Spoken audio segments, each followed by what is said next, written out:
Hello everyone, स्वागत है आप सभी का हमारे यूट्यूब चैनल श्याम ट्यूटोरियल्स में। आज हम लोग सीजीपीएससी 2019-20 में सी सेट यानी मैथ्स से जुड़े हुए प्रश्न पढ़ने वाले हैं, जो आज तीसरा भाग होगा। वर्ष 2019-20 में जो मैथ्स का यानी सी सेट में मैथ्स से जुड़ा हुआ जो पूछा गया प्रश्न था, उसका तीसरा भाग पढ़ेंगे। जो आज वाले भाग में टाइम एंड वर्क यानी समय और कार्य से संबंधित दो प्रश्न दिया है, उन सबको पढ़ेंगे। इसके अलावा भी लाभ हानि से या और भी टॉपिक से जो जो प्रश्न पूछे गए हैं, उन सभी को हल करने वाले हैं। तो जो भी हमारे चैनल श्याम ट्यूटोरियल से जुड़े हैं, वो प्लीज नए जुड़े हो, चैनल को सब्सक्राइब कर लें, वीडियो को लाइक भी करें, शेयर भी करें और कमेंट्स करना बिल्कुल भी न भूलें। तो आज वाले भाग में हम लोग ध्यान देंगे। जो पहला प्रश्न है टाइम एंड वर्क यानी समय और कार्य से संबंधित, जिसमें लिखा है P तथा Q मिलकर किसी कार्य को 12 दिन में पूरा कर सकते हैं। Q तथा R 6 दिन में, P तथा R 4 दिन में। तो P Q R एक साथ मिलकर काम को कितने दिन में पूरा करेंगे? ऑप्शन 2 दिन, 4 दिन, 5 दिन, 5 सही, 1/6 दिन। ध्यान देंगे, बहुत सारे लोगों का थोड़ा कंफ्यूजन होता है, लेकिन P और Q मिलाकर 12 दिन तो 1/12 लिखेंगे। अब यहाँ पे बहुत सारे लोग बोलते हैं कि सर 1/12 क्यों हो गया, जबकि P प्लस Q 12 दिन होगा। तो ध्यान देंगे, हम लोग टाइम एंड वर्क वाले भाग में इसका जनरल कॉन्सेप्ट भी पढ़े हैं।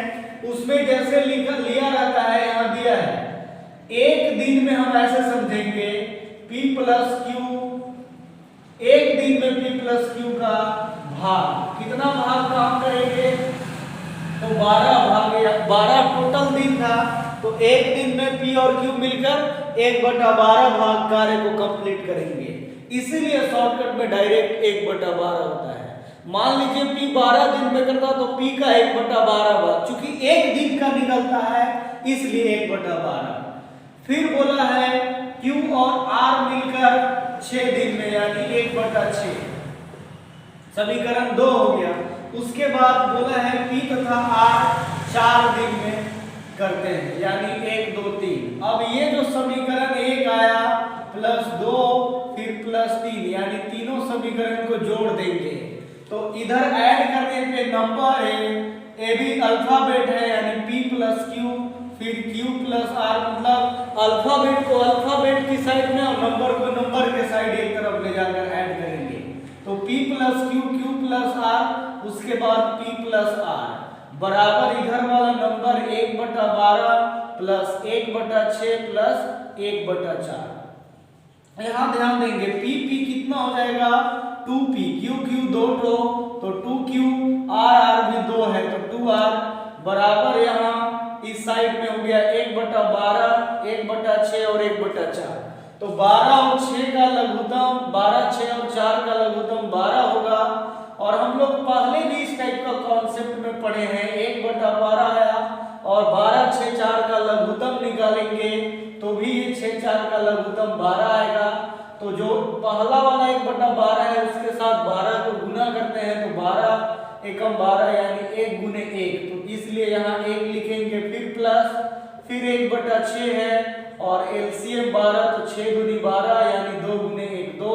फिर ये 1/4 हो गया और एलसीएम 12 4 तिया 12 यानी 1 गुने 3 3। तो 1 प्लस फिर यहाँ 2 हुआ फिर प्लस 3 यानी फिर सब में 2 शामिल है यानी कॉमन ले लिए 2P plus Q plus R और 1 2 3 3 6/12 हो गया। अब ध्यान देंगे, ये 2 से ये 6 3 बार में कट गया और ये 3 से 4 बार में 12 यानी P plus Q plus R मिलकर हुआ 1/4। ये भाग काम की है ना, मतलब P Q 4 मिलकर 1/4 भाग काम करते हैं। तो वही दिन में कितना यानी P plus Q plus R मिलकर 4 दिन में कंप्लीट करते हैं। ये जो 1/12, 1/6, 1/4 वो भाग होता है, लेकिन कंप्लीट दिन जाएंगे तो P plus Q plus R मिलकर 4 दिन में। ऑप्शन नंबर बी फाइनल है। प्रश्न यह भी टाइम एंड वर्क यानी समय कार्य से संबंधित है। लिखा है 2 प्रश्न 6 लड़के तथा 2 लड़कियां किसी काम को 5 दिन में करते हैं, जबकि 13 लड़के तथा 7 लड़कियां उसी काम को 2 दिन में कर सकते हैं। तो 7 लड़के तथा 3 लड़कियां उसी काम को कितने दिन में पूरा करेंगे? ध्यान देंगे, 6 लड़के को बी मान लेते हैं बॉयज, यानी प्रश्न में दिया है जैसे 6 बॉयज प्लस 2 गर्ल। बॉय है यानी लड़के तो डायरेक्ट बी लिख देते हैं, ध्यान देंगे, और गर्ल है तो जी। 6 बॉय और 2 गर्ल मिलकर किसी कार्य को 5 दिन में यानी 1/5। 1/5 क्यों लिखते हैं? 5 दिन है तो 1/5 भाग। अब देखिए ऐसे लिखे तो ये तिर्यक गुना हो जाएगा, यानी 5 गुने 6 30 लड़के और 5 दुनी 10 लड़कियां। ठीक है, ऐसा ये इक्वेशन 1 मान लीजिए। फिर बोलता है जबकि 13 लड़कियां और 7 लड़के, 13 लड़के यानी 13 बॉय और 7 गर्ल उसी कार्य को 2 दिन में, तो 13 गुने 2 अब यहाँ होगा 26 लड़के और 2 सत्ते 14 लड़कियां। ये समीकरण 2 ये बोलता है कि उसी काम को 2 दिन में कर सकते हैं, यानी सेम वर्क है, यानी समीकरण 1 बराबर समीकरण 2। तो समीकरण 1 में है 30 लड़के, बी मतलब बॉय लड़के, फिर 10 लड़कियां बराबर, क्योंकि इक्वेशन दोनों बराबर बोला है, सेम कार्य है, तो 13 दुनी 26 लड़के और 14 लड़कियां, जी यानी गर्ल हो गया, बी मतलब बॉय लड़के और गर्ल लड़कियां। अब एक साइड बॉय को ले आते हैं यानी लड़के को 30 बी, तो ये प्लस 26 है तो माइनस 26, और ये 14 जी यानी 14 लड़कियां, इधर से प्लस 10 माइनस में आ जाएगा 10 जी। 30 में से 20 यानी 30 में से 26 यानी 4 लड़के बराबर 14 में से 10 यानी 4 लड़कियां, यानी ये 4 से 4 कट गया, यानी इधर 1 बी बराबर 1 जी, यानी 1 लड़के बराबर 1 लड़कियां आ गया। अब ध्यान दीजिएगा, प्रश्न में इतना आने के बाद पहला चीज आपको ध्यान देना है कि निकालना क्या है।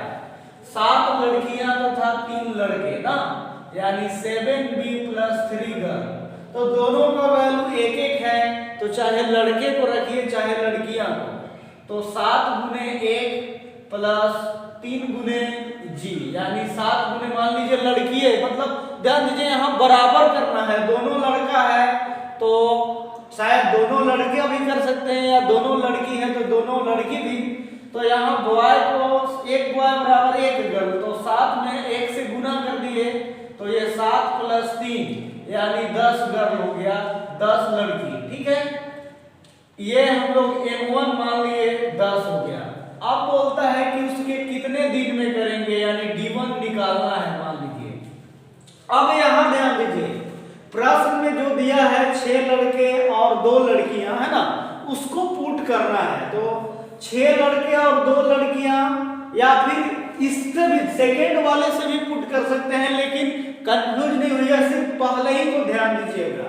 तो 6 लड़के और 2 लड़कियां मान लीजिए M2 में जा रहे हैं, क्योंकि ये संख्या है इसीलिए दूसरा वाला M2 हो जाएगा। M1 मैन को बताता है, तो ये 6 बॉय है और 2 गर्ल है, तो हम यहाँ गर्ल के रूप में लाए हैं, यानी बॉय को कन्वर्ट कर दिए, तो 6 गुने 1, क्योंकि यहाँ पे 1 बॉय बराबर 1 गर्ल है, तो 1 मतलब 6 बॉय बराबर भी 6 गर्ल ही होगा, और ये गर्ल हो ही गया, तो 6 प्लस 2 यानी 8 गर्ल 8 लड़कियां M2।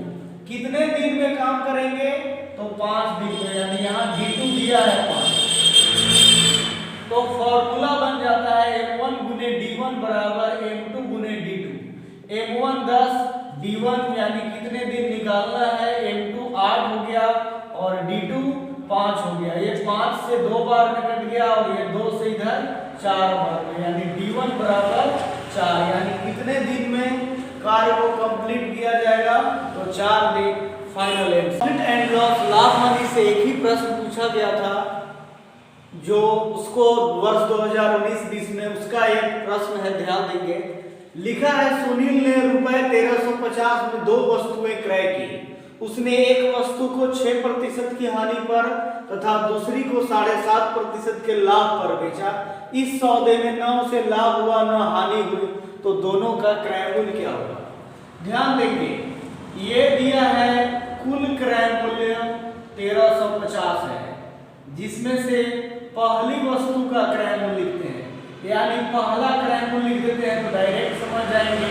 पहली वस्तु का क्रय मूल्य 100 रुपए है। अब बोलेंगे यहाँ दोनों का 1350 है कुल मिला के, लेकिन पहला नहीं पता कितना में खरीदा, तो 1 मान लेंगे और दूसरा क्या मानेंगे 1350 माइनस 1। अब यहाँ पे बहुत सारे लोग कंफ्यूज होते हैं कि सर पहला x ठीक है लेकिन दूसरा 1350 माइनस x क्यों होगा? तो आप ऐसे लॉजिक समझिए कि मान लीजिए आपके पास 100 रुपए है, जिसमें पहला आदमी को आप 30 रुपए देते हैं, तो दूसरा आदमी को क्या किए 70 दिए, तो 70 कहां से देते हैं? तो टोटल जो था उसी में से पहला वाला माइनस किए। तो उसी प्रकार से पहला टोटल 1350, तो पहला 100 रुपए और दूसरा 1350 माइनस 1। अब यहाँ पे बोलता है कि दोनों का जो है मतलब पहला 6% के लाभ और दूसरे का हानि, तो न लाभ हुआ यानी न हानि हुआ, यानी कि क्रय मूल्य। इसके बाद क्या बोलता है कि न लाभ हुआ यानी हानि, तो पहला वाला क्रय मूल्य पहले में क्या दिया 6% हानि, यानी जब 6 हानि है तो 100 में से 6 माइनस हो जाएगा यानी 94%।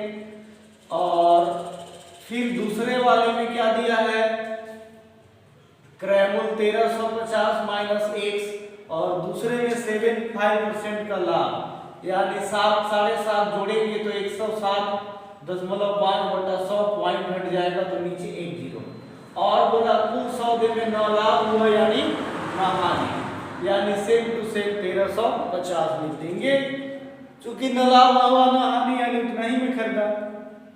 अब चाहे तो ये काट भी सकते हैं, गुना भी कर सकते हैं। एलसीएम वगैरह से बचने के लिए क्या करेंगे मैक्सिमम, यहाँ पे 2 वगैरह से या 5 वगैरह से काटने से कोई खास ज्यादा लाभ नहीं होने वाला है। कोशिश कीजिए कि नीचे वैसे ही रहने देंगे 94x/100। अब यहाँ पे थोड़ा सा प्रॉब्लम ये है कि हम लोगों को यहाँ पे गुना करना पड़ेगा। 1350 माइनस x, फिर ये 1075 होगा बटा 1000 बराबर 1350। अब देखते हैं ये 1350 और 70 को गुना करेंगे तो आएगा 1451,250। तो यहाँ पे ध्यान देंगे नीचे 100 और 1000 का लघुत्तम मान लीजिए हम ले लेते हैं, तो 1000 आया और यहाँ 100x है तो कट जाएगा तो 10 बचेगा, यानी ये हो जाएगा 940x। और 1350 गुने 1075 गुना करेंगे तो 1451,250 और माइनस कितना हो जाएगा 1075x बराबर 1350। अब यहाँ ध्यान देंगे ये 940 और ये 1075 आपस में माइनस हो जाएगा, तो 60 यानी 75 और 6 यानी माइनस 135x प्लस 1451,250 और ये 1350 से इसको गुना कर देंगे तो 3 जीरो और चूंकि 1000 है यानी 0 है, माइनस 135x बराबर 135000 माइनस 1451250। अब देखिए 1451,250 में से 1350 ये सब माइनस कर देना है, तो माइनस 135x बराबर ये माइनस करते हैं, इधर बड़ा है 1451,250 फिर 1350 3 जीरो 1350 3 जीरो 0 5 2 1 5 0 4 3 1 10,125 आ गया, यानी माइनस में आ जाएगा 10,125 जीरो। फिर ये माइनस माइनस कैंसिल हो जाएगा, यानी फाइनली इधर लिखते हैं काटना होगा चूंकि x बराबर 10 12 50 बटा 135। तो 5 से काटते हैं, 5 दूनी 10 27, फिर 5 दूनी 10, फिर 0, 5 दूनी 10, 5 पचे 25। अब 27 का टेबल से भी कट सकता है, पर 9 से काटते हैं, पहले 9 तिया 27, 9 दूनी 18, फिर 2 9 दूनी 18, 9 पचे 45, 3 का टेबल में 7 बार में 21, 3 पचे 15, यानी x का वैल्यू 750।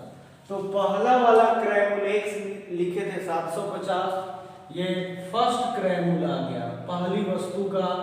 फिर दूसरे का क्रैमुल, दूसरा क्रैमुल जो कि दोनों बोला है, तो दूसरा 1350 माइनस x यानी 1350, जिसमें x 750 हो गया, यानी 1350 में से 750 को हम माइनस करेंगे तो 0 5 5 फिर 0 13 में से 7 यानी 600। जबकि इसमें जो है ऑप्शन गलत दिया हुआ है, एक 750 तो है लेकिन दूसरा 650 दिया है। शायद ऑप्शन को भी एक बार चेक कर लेते हैं। नहीं, पर यहाँ 600 ही है, तो एक 750 और दूसरा 600, ये पहला 750 दूसरा 600, ऑप्शन नंबर सी होगा फाइनल आंसर। तो आज हम लोग टाइम एंड वर्क और प्रॉफिट एंड लॉस से जुड़ा हुआ सवाल पढ़े। अगले दिन में मैथ्स का और भी, जिसमें डीआई भी होगा, इसके अलावे भी और भी कुछ भाग होंगे, उन सब को पढ़ेंगे। कल सीजीपीएससी 2019-20 में जो मैथमेटिक्स से जुड़ा हुआ था वो सब भाग पढ़ लेंगे। अब आगे आने वाले भाग में उसके बाद रीजनिंग का भी भाग पढ़ेंगे 2019-20 में आया हुआ। तो जो भी हमारे चैनल से नए जुड़े हैं, प्लीज़ चैनल को सब्सक्राइब जरूर कर ले, वीडियो को लाइक भी करें, शेयर भी करें और कमेंट्स करना बिल्कुल भी ना भूलें। धन्यवाद।